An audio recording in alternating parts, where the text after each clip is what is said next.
goal. And we showed them that they can, and we had 98% that voted to authorize this strike. So again, however long it takes, that's how long we will be out here. We want to all educate, we want to be in the classrooms, we want to be preparing.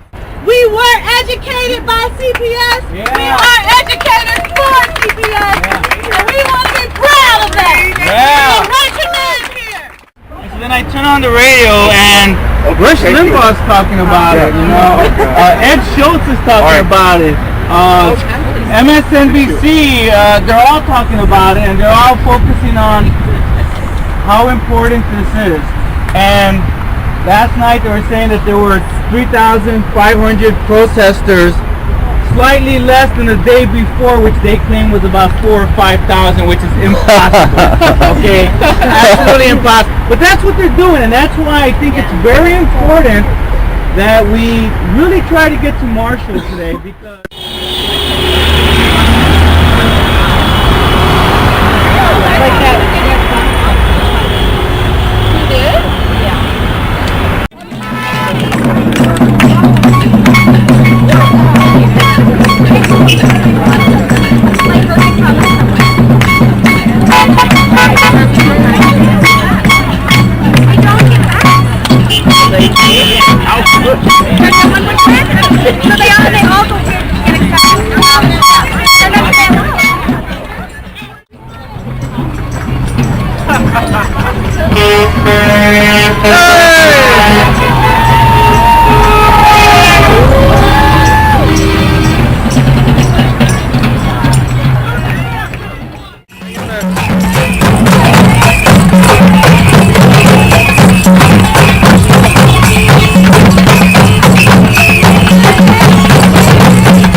out there. There's about 30 of them or so at Harlem Avenue on the bridge there. So they're getting the message out there. Again, we're strong, we're organized, we're determined, and that we're fighting for public education. I just want to say too, you guys look great. All the picket lines I've been going to on the north side high schools are really representing. We're looking great out here. Been in on the contract negotiations, and one thing that I really want to point out to you is that that's been going on since November. And I'm sorry, that's been going on since November. And CPS has waited all this time until 2 days before a strike, and they really want to start getting serious. Right. They bring in David Vitale, and they bring in the Deputy Mayor for Education, Beth Swanson. And all of a sudden they want to start, moving things. It's just ridiculous. One thing I can tell you is that recently, it seems like David Vitale does not want to meet with the big bargaining team. He just wants to try and meet with the officers.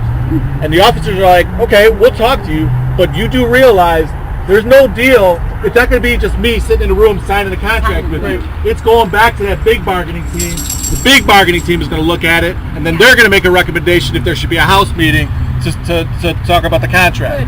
So I want you to know there's not going to be any backroom deals.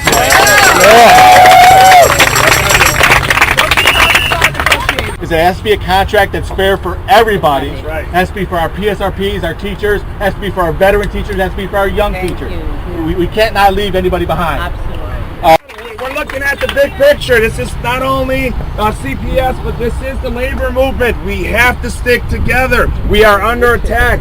The international news agencies are reporting that. They are asking what is happening to labor. Is Chicago going to stand up and show the nation that the labor movement is still strong?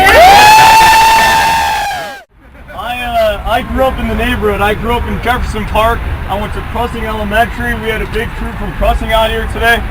Everything that I have, I owe to CPS. There's a saying in Jefferson Park, we're an insular community. We look to ourselves. And most of us don't go east to central until you're 18 years old. My first time on the blue line was Monday going to the strike. At Jackson and Ketsy at 11:30 we'll have the Taft sign. We're going to have our drummer boys. We'll organize. We'll come in there loud and proud, letting people know who we are. Who do we support? Neighborhood schools. Who do we support? Neighborhood schools. Who do we support? Neighborhood schools. Who do we support? Neighborhood schools. Who do we support? Neighborhood schools. Keep it moving.